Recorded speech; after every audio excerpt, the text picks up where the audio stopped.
ഹരേ കൃഷ്ണ. ഹരേ കൃഷ്ണ മാതാജി. ഹരേ കൃഷ്ണ. എല്ലാവർക്കും പ്രണാമം. ഹരേ കൃഷ്ണ.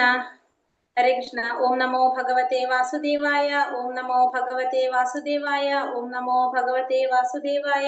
ഓം അജ്ഞാനതിമിരാന്തസ്യ ജ്ഞാനാഞ്ജനാശലാകയാ ചക്ഷുരുന്മീലിതം യേന തസ്മൈ ശ്രീ ഗുരവേ നമഃ. നമോ വിഷ്ണുപാദായ കൃഷ്ണപ്രേഷ്ഠായ ഭൂതലേ ശ്രീമതേ ഭക്തിവേദാന്ത സ്വാമിനിധി നാമിനെ. നമസ്തേ സാരസ്വതേ ദേവേ ഗൗരവാണി പ്രചാരിണേ നിർവിശേഷ ശൂന്യവാദി പാശ്ചാത്യദേശതാരിണേ. ജയ ശ്രീ കൃഷ്ണ ചൈതന്യ പ്രഭു നിത്യാനന്ദ ശ്രീ അദ്വൈത ഗദാധര ശ്രീവാസാദി ഗൗരഭക്തവൃന്ദ. ഹരേ കൃഷ്ണ കൃഷ്ണ കൃഷ്ണ ഹരേ ഹരേ, ഹരേ രാമ രാമ രാമ ഹരേ ഹരേ. ഹരേ കൃഷ്ണ. ശ്രീ ശ്രീ രാധാ ഗോവിന്ദ ടെമ്പിൾ ഇസ്കോൺ മാംഗ്ലൂരിന്റെ ഭഗവത്ഗീത ക്ലാസ്സിലേക്ക് എല്ലാവർക്കും സ്വാഗതം. ഹരേ കൃഷ്ണ. എല്ലാവർക്കും പ്രണാമം. ഹരേ കൃഷ്ണ. നമ്മള് ഇന്ന് 18ാമത്തെ അധ്യായത്തിന്റെ 2ാമത്തെ ഭാഗമാണ് നമ്മൾ നോക്കുന്നത്. ഹരേ കൃഷ്ണ. ഇന്ന് അമ്പലത്തില് ജോയിൻ ചെയ്തിട്ടുണ്ടായിരുന്നോ? നരസിംഹ ദ്വാദശിയായിട്ട് ജോയിൻ ചെയ്തിട്ടുണ്ടായിരുന്നോ? കേറാൻ പറ്റിയില്ല. കൊറേ നോക്കിയിട്ടും കേറാൻ പറ്റിയില്ല. എന്ത് പറ്റിയില്ല? എങ്ങനെ? നോട്ട് ഫൗണ്ട് എഴുതി കാണിക്കുന്നത്. അത് വരുമ്പോ എന്താ അങ്ങനെ വന്നത് അറിയില്ലല്ലോ. ഒരുപാട് സമയം നോക്കിയിട്ടില്ല. ഇല്ല, എനക്കും കിട്ടിയിട്ടില്ല മാതാജി. ഞാനും നോക്കി കിട്ടിയില്ല, കേറാൻ പറ്റിയില്ല. അത് കാരണം ലേറ്റ് ആക്കിയത്. അമ്പലത്തിലെ പ്രോഗ്രാം ഉള്ളത് കൊണ്ടാണ്. ആഗ്രഹമുള്ളവർ കയറിക്കോട്ടെ എന്ന് വിചാരിച്ചിട്ടായിരുന്നു. അതെ, ലിങ്ക് കണ്ടിനായിരുന്നു. അപ്പൊ നമ്മള് കേറാൻ നോക്കുമ്പോ എങ്ങനെയും കിട്ടുന്നില്ല. എത്ര മണിക്കാ നോക്കിയത്? ഇടക്കിടക്കേ നോക്കിക്കൊണ്ട് 5ന് ശേഷം നോക്കി. 3 മണി ഇട്ടുമ്പോഴേക്കൊക്കെ നോക്കി. 5 മണി മുതൽ 6 മണി വരെ നോക്കി. പേര് ജോയിൻ ചെയ്തോണ്ടാണെന്ന് അറിയില്ല. ഹരേ കൃഷ്ണ. അപ്പൊ നമ്മളിന്ന് ശ്ലോകം 20 തൊട്ടല്ലേ നമുക്ക് എടുക്കാനുള്ളത്? ഹരേ കൃഷ്ണ. അപ്പൊ എന്റെ വോയിസ് എടുക്കാവുണ്ടെങ്കിൽ പറഞ്ഞോളൂ കേട്ടാ. അപ്പൊ നമ്മളിന്ന് 18ാമത്തെ അധ്യായത്തില് 20ാമത്തെ ശ്ലോകം തൊട്ട് നമുക്ക് നോക്കാം. അപ്പൊ 19ാമത്തെ ശ്ലോകത്തില് ഭഗവാൻ പറയുന്നുണ്ടായിരുന്നു, ജ്ഞാനം കർമ്മം കർത്താവ്, ഇതിനെ കുറിച്ച് പറഞ്ഞു തരാന്ന് ഭഗവാൻ പറയുന്നുണ്ട് 19ാമത്തെ ശ്ലോകത്തില്. അപ്പൊ അതാണ് ഇനി നമ്മള് പഠിക്കാനായിട്ട് പോകുന്നത്. ഭഗവാൻ ആ ജ്ഞാനം എല്ലാം വിശദമായിട്ട് തന്നെ പറഞ്ഞു കൊടുക്കുന്നതാണ് 20ാമത്തെ ശ്ലോകം തൊട്ട് തുടങ്ങുന്നത്. ഹരേ കൃഷ്ണ. ഓം നമോ ഭഗവതേ വാസുദേവായ.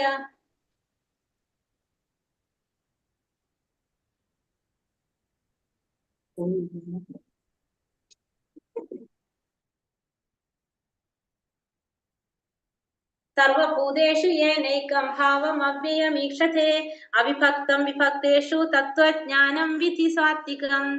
അസംഖ്യം രൂപങ്ങളിൽ ഭിന്നമായി കാണപ്പെടുന്നു എങ്കിലും എല്ലാ ജീവജാലങ്ങളിലും അവിഭക്തമായ ഒരേ ആധ്യാത്മിക പ്രകൃതിയെ കാണാൻ കഴിയുന്ന ജ്ഞാനം ഏതോ അതാണ് സ്വാത്വികമായതെന്ന് നീ മനസ്സിലാക്കണം. ായിട്ട് കാണപ്പെടുന്നെങ്കിലും എല്ലാ ജീവാത്മാക്കളിലും അവിഭക്തമായ ഒരേ ആധ്യാത്മിക പ്രകൃതിയെ കാണാൻ സാധിക്കുമെങ്കിൽ, അവിഭക്തമായ ഒരേ ആധ്യാത്മിക പ്രകൃതിയെ കാണാൻ സാധിക്കുന്നില്ല. അതാണ് എന്ത്? സാത്വികമായ ജ്ഞാനം എന്ന് പറയുന്നത്. അതായത് എല്ലാവരിലും, ദേവന്മാരായാലും മനുഷ്യന്മാരായാലും മൃഗങ്ങളായാലും പക്ഷികളായാലും ജലജന്തുക്കളോ വേറെ ഏത് സസ്യങ്ങളോ എന്തോ ആവട്ടെ, എല്ലാ ജീവജാലങ്ങളിലും ഒരേ ജീവാത്മാവിനെ കാണാൻ കഴിയുന്നെങ്കിൽ അതെന്താണ്? സ്വാത്വികമായ ജ്ഞാനമാണ്. അപ്പൊ എല്ലാവരിലും എന്തുണ്ട്? ആ ജീവാത്മാവുണ്ട്, പരമാത്മാവുണ്ട്. അപ്പൊ മനുഷ്യരായാലും മൃഗങ്ങളായാലും പക്ഷികളായാലും എല്ലാത്തിലും ജീവാത്മാക്കളുണ്ട് എന്ന് മനസ്സിലാക്കിയിട്ട് അതിനെ കാണാൻ സാധിക്കുകയാണെങ്കിൽ അതാണ് എന്ത്? സ്വാത്വികമായ ജ്ഞാനം എന്ന് പറയുന്നത്. പൃഥക്തേന തു യജ്ഞാനം നാനാഭാവാൻ പൃഥക് വിധാൻ വേത്തി സർവേഷു ഭൂതേഷു തത്വജ്ഞാനം വിദ്ധി രാജസം. ഓരോ ശരീരത്തിലും വെവ്വേറെ തരത്തിലുള്ള ഓരോ ജീവാത്മാവ് കുടികൊള്ളുന്നു എന്ന് തോന്നിക്കുന്ന ജ്ഞാനം രാജസമാണെന്ന് മനസ്സിലാക്കണം. അപ്പൊ എല്ലാ ശരീരത്തിലും വെവ്വേറെ ജീവാത്മാവാണ് കുടികൊള്ളുന്നതെന്ന് തോന്നിപ്പിക്കുന്ന ജ്ഞാനമാണ് എന്ത്? രാജസികമായിട്ടുള്ള ജ്ഞാനം. ഓരോ ശരീരത്തിലും വെവ്വേറെ തരത്തിലുള്ള ജീവാത്മാവ് കുടികൊള്ളുന്നു എന്ന് മനസ്സിലാക്കുന്ന, എന്ന് തോന്നിപ്പിക്കുന്ന ജ്ഞാനമാണ് രാജസികമായിട്ടുള്ള ജ്ഞാനം. എല്ലാത്തിലും, എല്ലാ ജീവാത്മാക്കളിലും, മനുഷ്യരായാലും മൃഗങ്ങള്, പക്ഷികള്, എല്ലാത്തിലും വ്യത്യസ്ത ഒരേ തരത്തിലുള്ള ജീവാത്മാക്കളാണ് എല്ലാത്തിലും കാണാൻ സാധിക്കുമെന്ന് മനസ്സിലാക്കുന്നത് സാത്വികമായിട്ടുള്ള ജ്ഞാനം. വേറെ വേറെ തരത്തിലുള്ള ജീവാത്മാവാണ് കുടികൊള്ളുന്നത് എന്ന് തോന്നിപ്പിക്കുന്ന ജ്ഞാനമാണ് എന്ത്? രാജസികമായിട്ടുള്ള ജ്ഞാനം എന്ന് പറയുന്നത്. യത്തു കൃഷ്ണാവതേകസ്മിൻ കാര്യേ സക്തമഹൈതുകം അതത്വാർത്ഥവദൽപം ച തത്തമാസമുദാഹൃതം. സത്യജ്ഞാനം നേടായതയും എല്ലാം അത് തന്നെയാണെന്ന് കരുതി നിസാര കാര്യത്തിൽ അതീവ താല്പര്യം കൊള്ളുന്നതായിട്ടുള്ള അറിവ് തമോ ഗുണാത്മകമായിട്ടുള്ള അറിവ്. കാരണം കൂടാതെ സത്യജ്ഞാനം നേടാതെ എല്ലാം അത് തന്നെയാണ് എന്ന് കരുതിയിട്ട് നിസാരമായ കാര്യത്തിൽ അതീവ താല്പര്യം കൊള്ളുന്നതായിട്ടുള്ള അറിവാണ് എന്ത്? തമോ ഗുണത്തിലുള്ള അറിവെന്ന് പറയുന്നത്. അതായത് എല്ലാം അത് തന്നെയാണെന്ന്. അതായത് നമുക്ക് എന്താ പറയുന്നത്? നാം ശരീരമല്ല ആത്മാവാണ്. നേരെ മറിച്ച് നാം ആത്മാവല്ല ശരീരമാണ് എന്ന് തോന്നിപ്പിക്കുന്ന അറിവാണ് എന്ത്? തമോ ഗുണത്തിലുള്ള അറിവ്. നാം ശരീരമല്ല ആത്മാവാണെന്നതിന് പകരം നാം ആത്മാവല്ല ശരീരമാണ് എന്ന് തോന്നിപ്പിക്കുന്നതാണ് എന്ത്? തമോ ഗുണത്തിലുള്ള ജ്ഞാനം എന്ന് പറയുന്നത്. തമോ ഗുണത്തിലുള്ള അറിവ്, അജ്ഞാനം എന്ന് പറയുന്നത്. അപ്പൊ 3 ഗുണത്തിലുള്ള ജ്ഞാനത്തെ കുറിച്ച് പറഞ്ഞു. എല്ലാറ്റിലും മനുഷ്യരും മൃഗങ്ങളും പക്ഷികളും ദേവന്മാരും എല്ലാവരിലും എന്തുണ്ട്?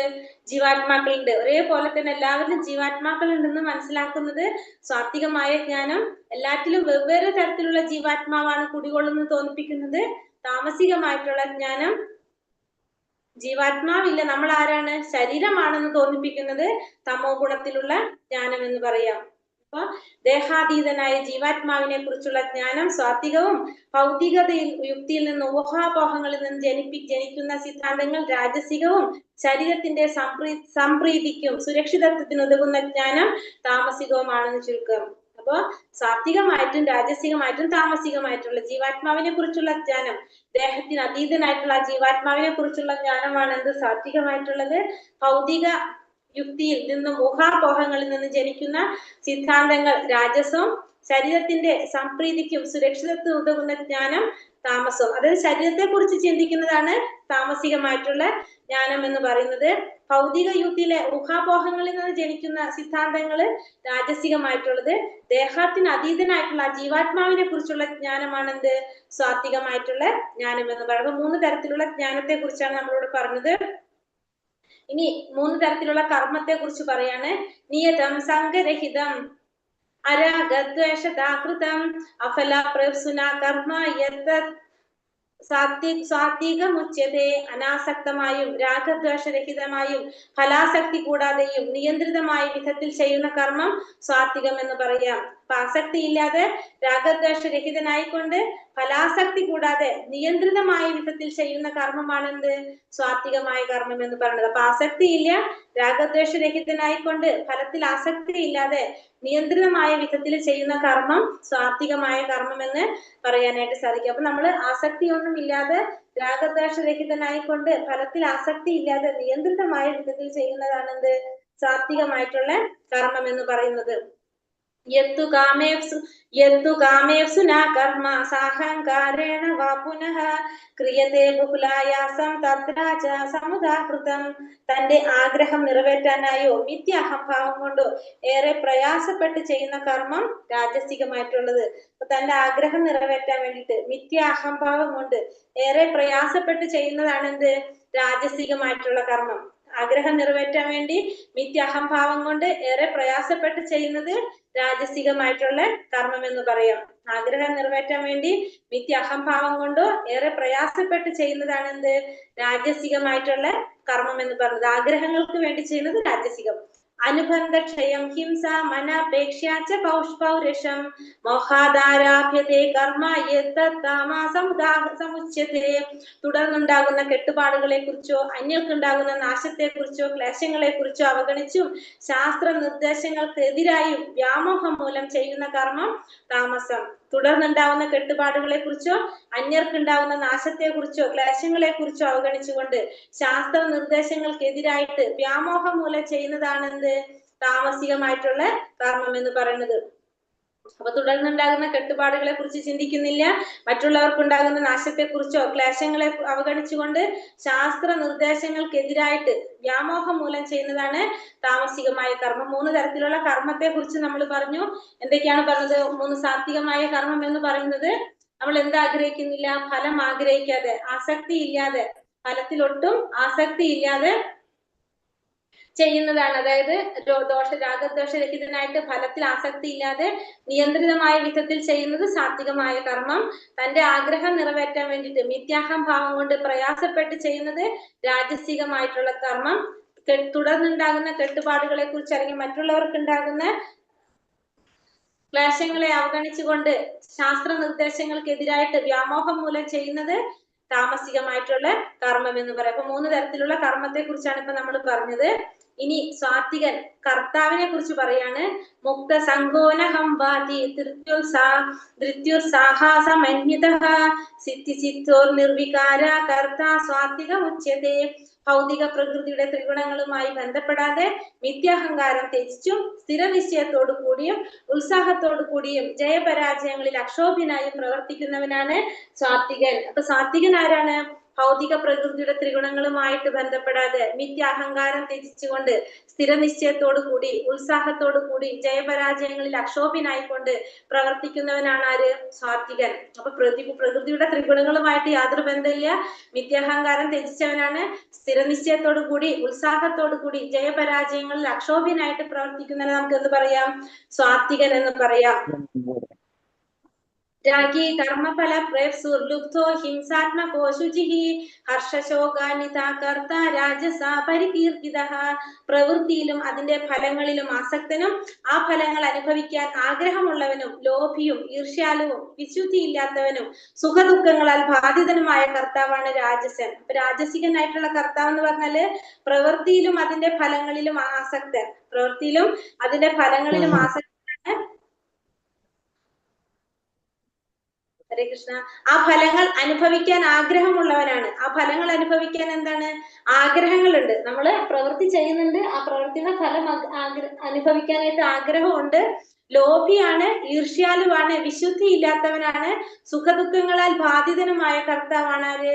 രാജസൻ. സുഖദുഃഖങ്ങളാൽ ബാധിതനുമായിട്ടുള്ള കർത്താവിനെ എന്ത് പറയാം?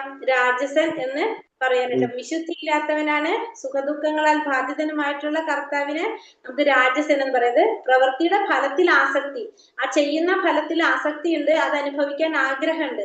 അങ്ങനെയുള്ളവരാണ് അത് രാജസികനായിട്ടുള്ള കർത്താവ് എന്ന് പറയുന്നത്. അയുക്ത പ്രാകൃത സപ്ത ഷഠോ നൈഷ്കൃതികോ ലസ വിഷാദി ദീർഘസൂത്രീച്ച കർത്ത താമസമുച്യതേ.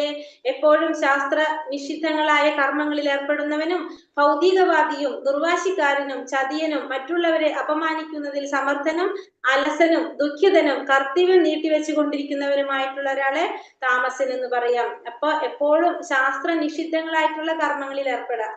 ശാസ്ത്രങ്ങൾക്ക് വിരുദ്ധമായിട്ടുള്ള കർമ്മങ്ങളിൽ ഏർപ്പെടുന്നവൻ ഭൗതികവാദി, ദുർവാശിക്കാരൻ, ചതിയൻ, മറ്റുള്ളവരെ അപമാനിക്കുന്നതിൽ സമർത്ഥൻ, അലസൻ, ദുഃഖിതൻ, കർത്തവ്യം നീട്ടിവെച്ചു കൊണ്ടിരിക്കുന്നവനുമായിട്ടുള്ള ഒരാളെ നമുക്ക് എന്ത് പറയാം? താമസൻ എന്ന് പറയാം. കർത്താവ് എന്ന് പറഞ്ഞാല് ശാസ്ത്രങ്ങൾക്ക് വിരുദ്ധമായിട്ട് പ്രവർത്തിക്കുന്നവൻ, അത്തരത്തിലുള്ള കർമ്മങ്ങളിൽ ഏർപ്പെടുന്നവൻ, ഭൗതികവാദി, ദുർവാശിക്കാരൻ, ചതിയൻ, മറ്റുള്ളവരെ അപമാനിക്കുന്നതിൽ സമർത്ഥനായിട്ടുള്ളത്, അലസനായിട്ടുള്ളത്, ദുഃഖിതനായിട്ടുള്ളത്, അങ്ങനെ ചെയ്യേണ്ട കർത്തവ്യങ്ങൾ നീട്ടി വെച്ച് കൊണ്ടുപോകുന്നവരെ നമുക്ക് എന്ത് പറയാം? താമസികനായിട്ടുള്ള കർത്താവ് എന്ന് പറയാനായിട്ട് സാധിക്കും. അപ്പൊ 3 തരത്തിലുള്ള കർത്താവിനെ കുറിച്ചാണ് നമ്മളിവിടെ പറഞ്ഞത്. ഒന്നാമത്തേന്ന് പറഞ്ഞത് ത്രിഗുണങ്ങളുമായിട്ട് ബന്ധപ്പെടാതെ മിഥ്യാഹങ്കാരം ത്യജിച്ചുകൊണ്ട് സ്ഥിരനിശ്ചയത്തോടു കൂടി ഉത്സാഹത്തോടു കൂടി ജയത്തിനെയും പരാജയത്തിനെയും ഒരേപോലെ കാണാൻ സാധിക്കുന്നവനാണ് ആര്? സാത്വികനായിട്ടുള്ള കർത്താവ് എന്ന് പറയുന്നത്. രാജസികനാണെങ്കിലോ പ്രവൃത്തിയിലും അതിന്റെ ഫലങ്ങളിലും ആസക്തനും ആ ഫലങ്ങൾ അനുഭവിക്കുവാൻ ആഗ്രഹമുള്ളവനും ലോഭിയും ഈർഷ്യാലുവും വിശുദ്ധി ഇല്ലാത്തവനും സുഖദുഃഖങ്ങളാൽ ബാധിതനുമായിട്ടുള്ളവനാണ് ആര്? രാജസികനായിട്ടുള്ള കർത്താവ്. താമസികനാണെങ്കിലോ ശാസ്ത്രങ്ങൾക്ക് വിരുദ്ധമായിട്ട് പ്രവർത്തിക്കുന്നവൻ, കർമ്മങ്ങളിൽ ഭൗതികവാദി, ദുർവാശിക്കാരൻ, ചതിയൻ, മറ്റുള്ളവരെ അപമാനിക്കുന്നതിൽ സമർത്ഥൻ, അലസൻ, ദുഃഖിതൻ, ഇങ്ങനെ കർത്തവ്യം നീക്കി നീക്കി വെച്ചുകൊണ്ടിരിക്കുന്നവനായിട്ട് താമസികനായിട്ടുള്ള കർത്താവെന്ന് ഭഗവാൻ പറയുന്നു. ഇനി ഭഗവാൻ എന്താ പറയണത്? ബുദ്ധർ ഭേദം ത്രിദേശൈവ ഗുണതസ്ത്രിവിധം ശൃണു പ്രോച്യമാനാമശേഷേണ പൃഥക്തേന ധനഞ്ജയ. ഹേ ധനഞ്ജയ, ഭൗതിക പ്രകൃതിയുടെ ത്രിഗുണങ്ങൾ അനുസരിച്ച് പലതരത്തിലുള്ള ദൃഢനിശ്ചയങ്ങളും അറിവുകളും ഉണ്ട്. അവയെ കുറിച്ച് ഇനി വിവരിച്ചു തരാം, കേട്ടോളൂ. അപ്പോ ഇനി പ്രകൃതിയുടെ ത്രിഗുണങ്ങൾ അനുസരിച്ച് പല തരത്തിലുള്ള ദൃഢനിശ്ചയങ്ങളും അറിവുകളും ഉണ്ട്. ഇനി അതിനെ കുറിച്ചാണ് പറഞ്ഞത്. ദൃഢനിശ്ചയത്തെ കുറിച്ചും അറിവിനെ കുറിച്ചാണ് ഭഗവാൻ പറയുന്നത്. ഇവിടെ എന്താണ്? ബുദ്ധിയാണ് ആദ്യം പറയുന്നത്. പ്രവൃത്തി ച നിവർത്തിം ച കാര്യകാര്യേ ഭയാഭയേ ബന്ധം മോക്ഷം ചയാവേത്തി ബുദ്ധി സാ പാർത്ഥ സാത്വികി. കുന്തിപുത്ര, ചെയ്യേണ്ടത് എന്താണ്? ചെയ്തു കൂടാത്തത് എന്താണ്? ഭയപ്പെടേണ്ടത് എന്താണ്? ഭയപ്പെടേണ്ടാത്തത് എന്താണ്? ബന്ധത്തിനും മോക്ഷത്തിനും കാരണമാകുന്നത് എന്താണ്? ഇതെല്ലാം അറിയാവുന്നതാണ് സാത്വികമായ ബുദ്ധി. അപ്പൊ ചെയ്യേണ്ടത് എന്താണ്? ചെയ്യാൻ പാടില്ലാത്തത് എന്താണ്? ഭയപ്പെടേണ്ടത് എന്താണ്? ഭയപ്പെടേണ്ടാത്തത് എന്താണ്? ബന്ധത്തിന് കാരണമാകുന്നത് എന്താണ്? മോക്ഷത്തിന് കാരണമാകുന്നത് എന്താണ്? ഇതെല്ലാം അറിയുന്ന, വേർതിരിച്ചറിയുന്ന ബുദ്ധിയാണ് എന്ത്? സാത്വികമായ ബുദ്ധി എന്ന് പറയുന്നത്. യയാ ധർമ്മം അധർമ്മം ച കാര്യചാകാര്യമേവ ച അയഥാവത് പ്രജാനാധി ബുദ്ധി സാ പാർത്ഥ രാജസി. പാർത്ഥ, ധർമ്മം എന്താണ്? അധർമ്മം എന്താണ്? ചെയ്യേണ്ടത് എന്താണ്? ചെയ്യരുതാത്തത് എന്താണ് എന്ന് വേർതിരിച്ചറിയാനാവാത്ത ബുദ്ധിയാണ് എന്ത്? രാജസികമായിട്ടുള്ള ബുദ്ധി. ധർമ്മം എന്ത്, അധർമ്മം എന്ത്, ചെയ്യേണ്ടത് എന്ത്, ചെയ്യരുതാത്തത് എന്ത് എന്ന് വേർതിരിച്ചറിയാനാവാത്ത ബുദ്ധി രാജസികമായിട്ടുള്ള ബുദ്ധി എന്ന് പറയാം. അധർമ്മം ധർമ്മമിതിയ മന്യത്തെ തമസാവൃത സർവാർത്ഥാൻ വിപരീതാംശ ബുദ്ധി സാ പാർത്ഥ താമസി. ഹേ പാർത്ഥ, വ്യാമോഹത്തിന്റെയും അന്ധകാരത്തിന്റെയും സ്വാധീനതയിൽ അധർമ്മത്തെ ധർമ്മമായും ധർമ്മത്തെ അധർമ്മമായും കരുതി സദാ തെറ്റായ വഴിക്ക് നയിക്കുന്ന പ്രവർത്തിക്കുന്ന ബുദ്ധി താമസികമായിട്ടുള്ള ബുദ്ധി. അപ്പൊ അന്ധകാരം, വ്യാമോഹത്തിന്റെയും അന്ധകാരത്തിന്റെയും സ്വാധീനത്തില് അധർമ്മത്തെ ധർമ്മമായിട്ടും ധർമ്മത്തെ അധർമ്മമായിട്ടും കരുതിയിട്ട് സദാ തെറ്റായ വഴിക്ക് പ്രവർത്തിക്കുന്ന ബുദ്ധിയാണ് എന്ത്? താമസികമായിട്ടുള്ള ബുദ്ധി എന്ന് പറയാം. അപ്പൊ 3 തരത്തിലുള്ള ബുദ്ധിയെ കുറിച്ചാണ് അവിടെ പറയുന്നത്. ഒന്ന്, ചെയ്യേണ്ടത് എന്താണ്? ചെയ്യരുതാത്തത് എന്താണ്? ഭയപ്പെടേണ്ടത് എന്താണ്? പെടേണ്ടാത്തത് എന്താണ്? ബന്ധത്തിന് കാരണമാകുന്നത് എന്താണ്? മോക്ഷത്തിന് കാരണമാകുന്നത് എന്താണ്? ഇതെല്ലാം വേർതിരിച്ചറിയുന്നതാണ് എന്ത്? സാത്വികമായ ബുദ്ധി എന്ന് പറയുന്നത്. ഇനി ധർമ്മം എന്താണ്? അധർമ്മം എന്താണ്? ചെയ്യേണ്ടത് എന്ത്? ചെയ്യരുതാത്തത് എന്ത് എന്ന് വേർതിരിച്ചറിയാനാവാത്ത ബുദ്ധി രാജസികമായിട്ടുള്ള ബുദ്ധി. പിന്നെ വ്യാമോഹത്തിന്റെയും അന്ധകാരത്തിന്റെയും സ്വാധീനത്തില് അധർമ്മത്തെ ധർമ്മമായും ധർമ്മത്തെ അധർമ്മമായും കരുതി സദാ തെറ്റായ വഴിക്ക് പ്രവർത്തിക്കുന്ന ബുദ്ധി താമസികമായിട്ടുള്ള ബുദ്ധി. അപ്പൊ 3 തരത്തിലുള്ള ബുദ്ധിയെ കുറിച്ച് പറഞ്ഞു. ഇനി അടുത്തത് എന്താ പറഞ്ഞത്? നിശ്ചയത്തെ കുറിച്ച് പറയാണ്. ധൃത്യായയാധാരയതേ മന പ്രാണേന്ദ്രിയ ക്രിയഃ യോഗേന വ്യഭിചാരിണ്യ ധിതി സാ പാർത്ഥ സാത്വികി. ഹേ പാർത്ഥ, യോഗാനുഷ്ഠാനത്താൽ നിലനിർത്തിയതും ദൃഢമായതും മനസ്സ്, പ്രാണൻ, ഇന്ദ്രിയങ്ങൾ എന്നിവയുടെ പ്രവർത്തനത്തെ നിയന്ത്രിക്കുന്നതുമായ നിശ്ചയം സ്വാത്വികമാണ്. ഹേ പാർത്ഥ, അപ്പൊ യോഗാനുഷ്ഠാനത്താൽ നിലനിർത്തിയതും ദൃഢമായിട്ടുള്ളതും മനസ്സ്, പ്രാണൻ, ഇന്ദ്രിയങ്ങൾ എന്നിവയുടെ പ്രവർത്തനത്തെ നിയന്ത്രിക്കുന്നതും ആയിട്ടുള്ള നിശ്ചയമാണ് എന്ത്? സാത്വികമായിട്ടുള്ള നിശ്ചയം എന്ന് പറയുമ്പോൾ യോഗാനുഷ്ഠാനത്താൽ നിലനിർത്തിയിട്ടുള്ളതും ദൃഢമായിട്ടുള്ളതും മനസ്സ്, പ്രാണൻ, ഇന്ദ്രിയങ്ങൾ ഇവയുടെ പ്രവർത്തനത്തെ നിയന്ത്രിക്കുന്നതുമായിട്ടുള്ള നിശ്ചയം സാത്വികമായിട്ടുള്ള നിശ്ചയം എന്ന് പറയാം. നിശ്ചയം അതായത് യോഗാനുഷ്ഠാനത്തെ കൊണ്ട് നിലനിർത്തി ദൃഢമായിട്ടുള്ളതാണ്. മനസ്സ്, പ്രാണൻ, ഇന്ദ്രിയങ്ങൾ ഇതിനെ നിയന്ത്രിക്കുന്നതാണ്. ഇതാണ് സാത്വികമായിട്ടുള്ള നിശ്ചയം എന്ന് പറയുന്നത്. പരമാത്മാ ജ്ഞാനത്തിനുള്ളൊരു മാർഗം എന്താണ്? ആണ് യോഗം. അവ്യഭിചാരീണ എന്ന വാക്കിവിടെ സാരവത്താണ്. കൃഷ്ണാവതാരത്തിൽ മുഴുകിയവരെ മറ്റു പ്രവർത്തികൾ ഒരിക്കലും അതിൽ നിന്ന് വ്യതിചലിപ്പിക്കില്ലെന്ന് അത് സൂചിപ്പിക്കുന്നു. അപ്പൊ കൃഷ്ണാവതാരത്തിൽ മുഴുകിയിരിക്കുന്നവരെ ഒരിക്കലും എന്ത് ചെയ്യില്ല? മറ്റുള്ള പ്രവർത്തികൾ ഒരിക്കലും അതിൽ നിന്ന് വ്യതിചലിപ്പിക്കില്ല എന്നുള്ളതാണ് സൂചിപ്പിക്കുന്നത്. കൃഷ്ണാവതാരത്തില് മുഴുകിയിട്ടുള്ളവര് അവരെ മറ്റുള്ള പ്രവർത്തികള് ഒരിക്കലും അതിൽ നിന്ന് വ്യതിചലിപ്പിക്കില്ല എന്നുള്ളതാണ് ഇതിനെ സൂചിപ്പിക്കുന്നത്. അവ്യഭിചാരീണ എന്ന പദം കൊണ്ട് അർത്ഥമാക്കുന്നത്. അപ്പൊ ഏത് തരത്തിലുള്ള പ്രവർത്തികളായാലും ചെയ്തുകൊണ്ടിരുന്നാലും കൃഷ്ണാവതാരത്തിൽ മുഴുകിയിരിക്കുന്നവരെ അതിൽ നിന്ന് വ്യതിചലിപ്പിക്കാൻ സാധിക്കില്ല എന്ന് സൂചിപ്പിക്കുന്നതിന് ഉപയോഗിക്കുന്ന പദമാണെന്ത്? അവ്യഭിചാരീണ. യയാതു ധർമ്മകാമാർത്ഥാൻ ധൃത്യാ ധാരയതേ അർജുന പ്രസംഗേന ഫലാകാംക്ഷി ധൃതി സാ പാർത്ഥ സാജസി.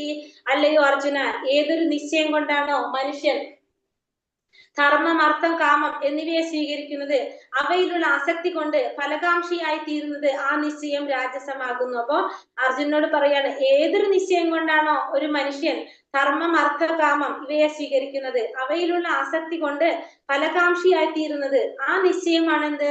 സ്വാത്വികമായിട്ടുള്ള നിശ്ചയം. അപ്പൊ അല്ലയോ അർജുന, ഏതൊരു നിശ്ചയം കൊണ്ടാണോ മനുഷ്യൻ ധർമ്മം അർത്ഥം കാമം എന്നിവയെ ധർമ്മം അർത്ഥം കാമം എന്നിവയെ സ്വീകരിക്കാനായിട്ട് ഒരു നിശ്ചയം ഉണ്ടാകുക, അത്യാസക്തി കൊണ്ട് അതിലുള്ള അത്യാസക്തി കൊണ്ട് ഫലകാംക്ഷിയായി തീർന്ന് ഫലത്തില് ആഗ്രഹം വന്നുകൊണ്ടുള്ള നിശ്ചയമാണ് എന്ത്? രാജസികമായിട്ടുള്ള നിശ്ചയം എന്ന് പറയുന്നത്. യയാ സ്വപ്നം ഭയം ശോകം വിഷാദം മദമേവ ച നാവിമുഞ്ചതി ദുർമേധ ധൃതി സാ പാർത്ഥ താമസി. അല്ലയോ ബുദ്ധിപുത്ര, സ്വപ്നം ഭയം വ്യസനം വിഷാദം മതം എന്നിവയ്ക്ക് അതീതമല്ലാത്ത ബുദ്ധിശൂന്യമായ നിശ്ചയം തമോ ഗുണത്തിലുള്ളതാണ്. അപ്പൊ അല്ലയോ കുന്തിപുത്ര, സ്വപ്നം ഭയം വ്യസനം വിഷാദം മതം എന്നിവയ്ക്ക് അതീതമല്ലാത്ത ബുദ്ധിശൂന്യമായിട്ടുള്ള നിശ്ചയമാണെന്ത്? തമോ ഗുണത്തിലുള്ള നിശ്ചയം. സ്വപ്നം ഭയം വ്യസനം വിഷാദം മതം ഇവയ്ക്ക് അതീതമല്ലാത്ത ബുദ്ധിശൂന്യമായ നിശ്ചയമാണെന്ത്? തമോ ഗുണത്തിലുള്ള നിശ്ചയം. അതായത് ആവശ്യത്തിലേറെ ഉറങ്ങുകയോ ഭൗതിക സുഖഭോഗങ്ങളിൽ അഭിമാനം കൊള്ളുകയോ ഈ ലോകത്തിൽ അധീശാവകാശം സ്ഥാപിക്കാമെന്ന് കിനാവ് കണ്ട് അതിനുവേണ്ടി മനസ്സ് പ്രാണൻ ഇന്ദ്രിയങ്ങൾ എന്നിവയെ പ്രവർത്തിപ്പിക്കുകയോ ചെയ്യുന്നവരുടെ ധൃതിയാണ് താമസം എന്ന് പറയുന്നത്. അപ്പൊ അതായത് എന്താണ് പറയുക, ഭൗതികമായ സുഖങ്ങളിൽ അഭിമാനം കൊള്ള, ഈ ലോകത്തിലെ അവകാശം, ഈ ലോകത്തിന്റെ അധികാരം സ്ഥാപിക്കാൻ സാധിക്കുമെന്ന് വിചാരിച്ചുകൊണ്ട് അതിനു വേണ്ടി കിനാവ് കാണാം, അതിനു വേണ്ടിയിട്ട് പ്രവർത്തിക്കുക, അതിനു വേണ്ടി ഒരു നിശ്ചയം എടുക്കുക, അതാണ് എന്ത്?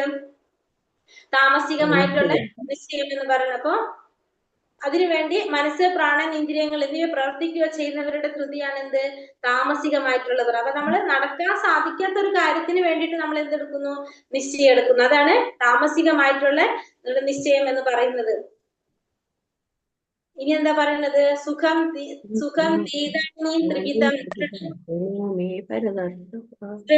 പരദർശഭ അഭ്യാസാശ്രമത്തെ യത്ര ദുഃഖാന്തം ച നിഗച്ഛതി. ഹേ ഭരതർഷഭ, ഭക്തനായ ജീവാത്മാവ് ആസ്വദിക്കുകയും ആ ആസ്വാദനത്തിലൂടെ ചിലപ്പോൾ സകല ക്ലേശങ്ങളിൽ നിന്നും മുക്തി നേടുകയും ചെയ്യുന്ന സുഖത്തെ പറ്റി ഇനി പറഞ്ഞു തരാം. 3 വിധത്തിലുണ്ട്. അപ്പൊ ഇനി സുഖത്തെ കുറിച്ച് പറയാണ്. ജീവാത്മാവ് ആസ്വദിക്കുന്നു, ആ ആസ്വാദനത്തിലൂടെ ചിലപ്പോൾ സകല ക്ലേശങ്ങളിൽ നിന്നും മുക്തി നേടാൻ സാധിക്കുന്നു. അപ്പൊ അത്തരത്തിലുള്ള സുഖത്തെ പറ്റിയാണ് ഇനി പറയുന്നത്. യത്തദഗ്രേ വിഷമിവ പരിണാമേ മൃതോപമം തത്സുഖം സ്വാത്വികീം പ്രോക്തം ആത്മബുദ്ധി പ്രസാദജം. ആദ്യത്തിൽ വിഷം പോലെ തോന്നിക്കുന്നതും അന്ത്യത്തിൽ അമൃതതുല്യവും ആത്മസാക്ഷാത്കാരം ഉണർത്തുന്നതുമായ സുഖത്തെ സ്വാത്വികം എന്ന് പറയാം. അപ്പൊ ആദ്യം നമുക്ക് എന്തുപോലെ തോന്നും? വിഷം പോലെ തോന്നും. പിന്നീട് നമുക്കത് അമൃതതുല്യമായിട്ട് മാറും. അതാണ് എന്ത്? സ്വാത്വികമായിട്ടുള്ള സുഖം എന്ന് പറയുന്നത്. അപ്പൊ ആദ്യം നമുക്കത് വിഷം പോലെ, പിന്നെ അത് അമൃതതുല്യമായിട്ട് തോന്നുന്നതാണ്. അങ്ങനെ ആത്മസാക്ഷാത്കാരത്തെ ഉണർത്തുന്ന സുഖം സ്വാത്വികമാണെന്ന് പറയാം. എന്താണ് പറഞ്ഞ? ആത്മസാക്ഷാത്കാരത്തിനായുള്ള യത്നത്തിൽ മനസ്സിനെയും ഇന്ദ്രിയങ്ങളെയും നിയന്ത്രിക്കാനും മനസ്സിനെ ആത്മാവിൽ കേന്ദ്രീകരിക്കാനുമായി പല നിയമ നിബന്ധനകൾക്കും വഴങ്ങേണ്ടതുണ്ട്. കർക്കശങ്ങളാണ് അവയെല്ലാം, വിഷം പോലെ കൈപ്പേറിയതാണ്. അവയെ വേണ്ട വിധം അനുഷ്ഠിച്ചാലാകട്ടെ അതീന്ദ്രിയാവസ്ഥയിലെത്താം, ജീവിതത്തിലെ അമൃതാസ്വാദനം അന്ന് ആരംഭിക്കുകയും. അപ്പൊ നമുക്ക് ആത്മസാക്ഷാത്കാരം നേടാനായിട്ട് നമ്മൾ ഡെയിലി സാധനയ്ക്ക് വേണ്ടിയിട്ട് നമ്മൾ എന്ത് പറയും? ഡെയിലി നമ്മൾ 4:30 മംഗളാരതി അറ്റൻഡ് ചെയ്യണം, പിന്നെ നാമം ജപിക്കണം, ഭാഗവതം ക്ലാസ് കേൾക്കണം എന്നൊക്കെ പറയാം. അപ്പൊ ആദ്യം നമുക്കതൊക്കെ ചെയ്യാൻ ഭയങ്കര ബുദ്ധിമുട്ടാണ്. അതുകൊണ്ട് അത് ആദ്യം വിഷം പോലെ തോന്നിക്കുന്നു. പിന്നെ നമുക്കത് ചെയ്ത് വരുമ്പോൾ നമുക്ക് അതിന്റെ രുചി മനസ്സിലാവുമ്പോ പിന്നെ നമുക്കത് ചെയ്യണമെന്നേ തോന്നും. അപ്പൊ അത് അമൃത തുല്യമായിട്ട് തോന്നും. അതാണ് എന്ത് പറയുന്നത്? സ്വാത്വികമായിട്ടുള്ളതെന്ന് പറയാം. അപ്പൊ അതാണ് സ്വാത്വികമായിട്ടുള്ളതെന്ന് പറയാം. സുഖം, സാത്വികമായിട്ടുള്ള സുഖം എന്ന് പറയുന്നത്. ഇനി അടുത്തത് വിഷയേന്ദ്രിയ സംയോഗ പരിണാമേ വിഷമിവ തത്സുഖം രാജസംസ്കൃതം. ഇന്ദ്രിയങ്ങൾ വിഷയങ്ങളോട് ചേരുമ്പോൾ ഉളവാകുന്ന സുഖം തുടക്കത്തിൽ അമൃത തുല്യമെങ്കിലും ഒടുവിൽ വിഷപ്രായമാകും. അതാണ് രാജസികമായിട്ടുള്ള സുഖം. അപ്പൊ തുടക്കത്തിൽ അമൃതമായിട്ട് തോന്നും, പിന്നെ അത് വിഷമായിട്ട് തോന്നുന്നതാണ് എന്ത്? രാജസികമായിട്ടുള്ള സുഖം. അപ്പൊ ഇന്ദ്രിയങ്ങൾ വിഷയങ്ങളോട് ചേരുമ്പോൾ ഉളവാകുന്ന സുഖം തുടക്കത്തിൽ അമൃത തുല്യവും ഒടുവിൽ വിഷപ്രായമാവുകയും ചെയ്യുന്നത് രാജസികമായിട്ടുള്ള സുഖം എന്ന് പറയാം. അപ്പൊ രണ്ടാമത്തത്, തുടക്കത്തിൽ നമുക്ക് എങ്ങനെ തോന്നുന്നത്? അമൃതമായിട്ട് തോന്നും, പിന്നീട് അത് വിഷമായിട്ട് തോന്നുന്നതാണ് രാജസികമായിട്ടുള്ള സുഖം. അപ്പൊ എന്താ പറയുന്നത്, ഒരു യുവതിയും യുവാവും തമ്മിൽ കണ്ടുമുട്ടുന്നു. ആരംഭത്തിൽ ഇതെല്ലാം ഇന്ദ്രിയങ്ങൾക്ക് വളരെ സന്തോഷകരമായി തോന്നാം. കുറച്ചു കാലത്തിന് ശേഷമാകട്ടെ ആ സുഖം വിഷതുല്യമാവുകയും ചെയ്യും. അവർ തമ്മിൽ പിരിയും, അല്ലെങ്കിൽ വിവാഹമോചനം നടക്കും. പിന്നെ ദുഃഖമായി, വിലാപമായി. അത്തരം സുഖം എപ്പോഴും രജോ ഗുണത്തിലുള്ളതാണ്. അപ്പൊ ഈ സുഖം എന്താണ്? രജോ ഗുണത്തിലുള്ള സുഖമാണ്. ആദ്യം നമുക്ക് എന്ത് തോന്നുന്നത്? സന്തോഷം. പിന്നീട് നമുക്കത് വിഷതുല്യമായിട്ട് മാറുന്നതാണ് രജോ ഗുണത്തിലുള്ള സുഖം എന്ന് പറയുന്നത്. യദഗ്രേചാനുബന്ധേച സുഖം മോഹനമാത്മനഃ നിദ്രാലസ്യ പ്രമാദേർത്ഥം തത്താമാസമുദാഹൃതം. ആത്മദർശനത്തെ സംബന്ധിച്ചിടത്തോളം അന്ധവും ആദ്യം മുതൽ അവസാനം വരെ വ്യാമോഹഭരിതവും നിദ്ര, ആലസ്യം, പ്രമാദം എന്നിവയിൽ നിന്നുണ്ടാകുന്നതുമായ സുഖം താമസം. അപ്പൊ ആത്മദർശനത്തെ സംബന്ധിച്ചിടത്തോളം അന്ധമായിട്ടുള്ളത്, ആദ്യം മുതൽ അവസാനം വരെ എന്താണ്? വ്യാമോഹഭരിതമായിട്ടുള്ളത്. നിദ്ര, ആലസ്യം, പ്രമാദം ഇവയിൽ നിന്ന് ഉളവായിട്ടുള്ള, ഇതിൽ നിന്നെല്ലാം ഉണ്ടായിട്ടുള്ള സുഖമാണ് എന്ത്? താമസികമായിട്ടുള്ള സുഖം എന്ന് പറയുന്നത്. അപ്പൊ ആത്മദർശനത്തെ സംബന്ധിച്ചിടത്തോളം അന്ധമായിട്ടുള്ളത്, ആദ്യം മുതൽ അവസാനം വരെ വ്യാമോഹഭരിതമായിട്ടുള്ളതും നിദ്ര, ആലസ്യം, പ്രഭാതം ഇതിൽ നിന്നുണ്ടാകുന്നതുമായിട്ടുള്ള സുഖമാണ് എന്ത്? താമസികമായിട്ടുള്ള സുഖം എന്ന് പറയുന്നത്. അപ്പൊ താമസികമായ സുഖം എന്ന് പറഞ്ഞാല് ഒരിക്കലും നമുക്ക് എന്തറിയില്ല, സുഖം മനസ്സിലാക്കാൻ സാധിക്കില്ല. ഫുള്ള് നമുക്ക് എങ്ങനെയാണ്? ആദ്യം തൊട്ട് അവസാനം വരെ നമുക്ക് എങ്ങനെയാണ്? വ്യാമോഹഭരിതവും നിദ്ര, ആലസ്യ, പ്രമാദം തുടങ്ങിയത് അതിൽ നിന്നുണ്ടാകുന്നതാണ്. അതായത് ഒരിക്കലും അവർക്ക് എന്ത് അറിയാൻ സാധിക്കില്ല. ആദ്യം മുതൽ അവസാനം വരെ സുഖം ഉണ്ടാവില്ല, ദുഃഖം മാത്രമായിരിക്കും മനസ്സിലാക്കുന്നത്. അപ്പൊ അവസാനത്തില് ദുഃഖം തന്നെയായിരിക്കും ഉണ്ടാവുന്നത്. അപ്പൊ താമസിക സ്വഭാവത്തിൽ ആദ്യമായാലും അവസാനമായാലും അവർക്ക് എന്ത് മാത്രമേ അനുഭവിക്കാൻ സാധിക്കുള്ളൂ? ദുഃഖം മാത്രമേ അനുഭവിക്കാനായിട്ട് സാധിക്കുള്ളൂ. അതാണ് താമസികമായിട്ടുള്ള സുഖം എന്ന് പറയുന്നത്. അപ്പൊ അവർക്ക് എന്തില്ല? ശരിക്കും സുഖം ഇല്ല, ദുഃഖം മാത്രമേ ഉള്ളൂ. ഫസ്റ്റ് തൊട്ട് ലാസ്റ്റ് വരെ ദുഃഖം മാത്രമുള്ളതാണ് താമസികമായിട്ടുള്ള സുഖം.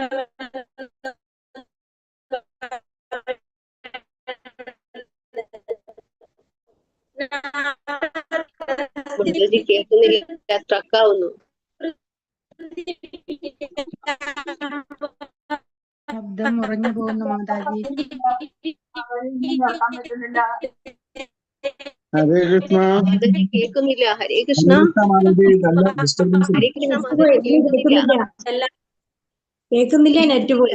ശരിയായി കേൾക്കുന്നില്ല മാതാജി. കേൾക്കുന്നില്ല മാതാജി, കേൾക്കുന്നില്ല, നെറ്റ് പോയി. കേൾക്കുന്നില്ല.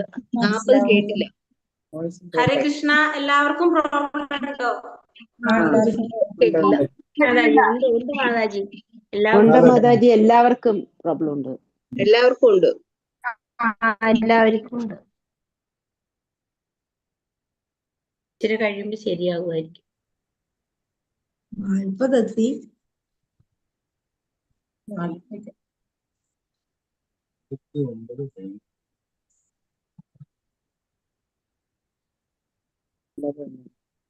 ഇപ്പതാമത്തെ ശ്ലോകം വായിച്ചത് കേട്ടില്ല. ഏത്? 40 കേട്ടില്ല. ഓക്കെ, 40 തൊട്ട് നമുക്ക് നാളെ എടുക്കാം. എനിക്ക് തോന്നുന്നു നെറ്റിന്റെ പ്രോബ്ലം വരുന്നുണ്ട് അല്ലേ? 40ാമത്തെ ഹരേ കൃഷ്ണ. ഈ ക്വസ്റ്റ്യൻ ആൻസർ നോക്കാനില്ലേ? നമുക്കൊരു കാര്യം ചെയ്യാം, 40 തൊട്ട് നാളെ എടുക്കാമെന്നാ. ഓക്കെ മാതാജി. ക്വസ്റ്റ്യൻ ആൻസർ നോക്കാം. ഹരേ കൃഷ്ണ.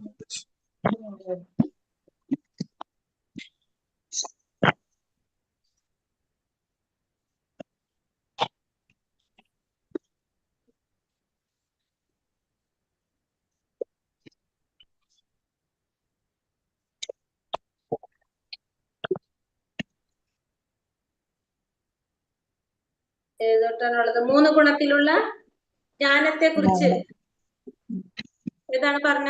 3 ഗുണത്തിലുള്ള ജ്ഞാനം. ദേഹാതീതനായ ജീവാത്മാവിനെ കുറിച്ചുള്ള ജ്ഞാനം, താമസം,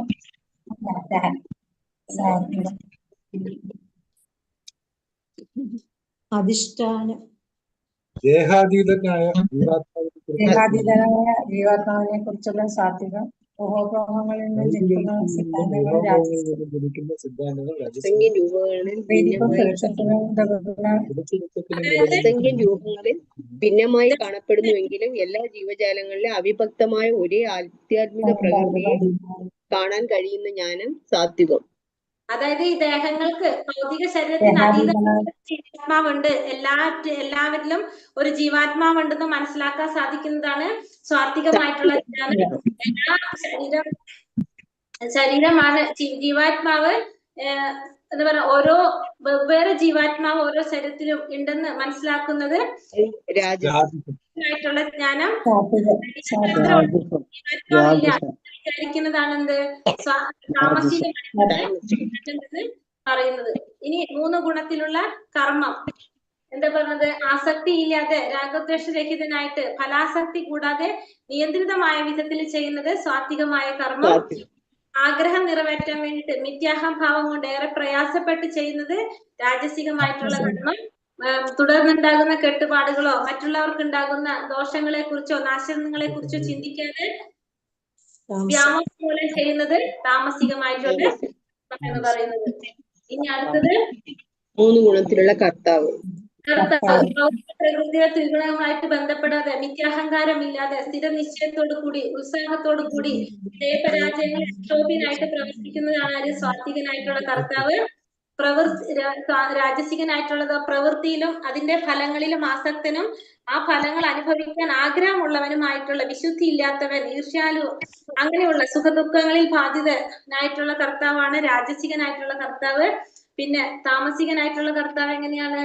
എപ്പോഴും ശാസ്ത്രങ്ങൾക്ക് വിരുദ്ധമായിട്ട് പ്രവർത്തിക്കുന്നവൻ, ചതിയൻ, ദുർവാശിക്കാരൻ, ഭൗതികവാദി, മറ്റുള്ളവരെ അപമാനിക്കുന്നതിൽ സമർത്ഥനായിട്ടുള്ള, ആലസനായിട്ടുള്ള, ദുഃഖിതനായിട്ടുള്ളതാണ് താമസികനായിട്ടുള്ള കർത്താവ് എന്ന് പറയാം. ഇനി പറഞ്ഞത് ബുദ്ധി. 3 ഗുണത്തിലുള്ള ബുദ്ധി. ചെയ്യേണ്ടത് എന്താണ്, ചെയ്യാൻ പാടില്ലാത്തത് എന്താണ്, ഭയപ്പെടേണ്ടത് എന്താണ്, പെടാത്തത് എന്താണ്, ബന്ധത്തിനും മോക്ഷത്തിനും കാരണമാകുന്നത് എന്താണെന്നെല്ലാം വേർതിരിച്ചറിയാൻ സാധിക്കുന്നത് സാത്വികമായ ബുദ്ധി. ധർമ്മം എന്ത്, അധർമ്മം എന്ത്, ചെയ്യേണ്ടത് എന്ത്, ചെയ്യാൻ പാടില്ലാത്തത് എന്തെന്ന് വേർതിരിച്ചറിയാനാകുന്നത് രാജസികമായിട്ടുള്ള ബുദ്ധി. വ്യാമോഹത്തിന്റെയും അന്ധകാരത്തിന്റെയും സ്വാധീനതയിൽ ധർമ്മത്തെ ധർമ്മമായും ധർമ്മത്തെ അധർമ്മമായും കരുതി സദാ തെറ്റായ വഴിക്ക് പ്രവർത്തിക്കുന്നത് താമസികമായിട്ടുള്ള ബുദ്ധി. ഇനി 3 ഗുണത്തിലുള്ളവരുടെ അവ്യഭിചാരേണ എന്ന വാക്കുകൊണ്ട് എന്താണ് അർത്ഥാക്കുന്നത്? അവ്യഭിചാരേണ എന്ന് പറഞ്ഞാൽ എന്താണ്?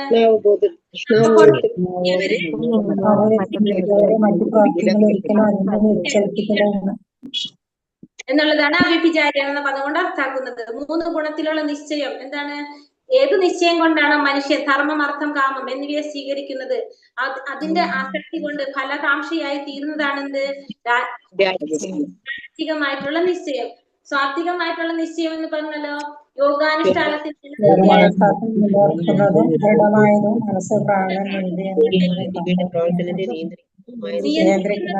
നിശ്ചയം സ്വാത്വികമായിട്ടുള്ള നിശ്ചയം.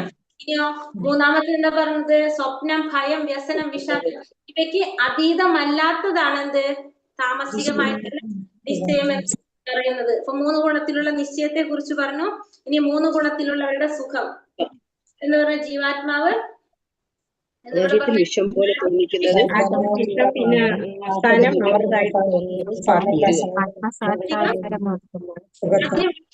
അമൃത് പോലെ തോന്നി പിന്നെ വിഷം പോലെ തോന്നുന്നത് രാജസികം.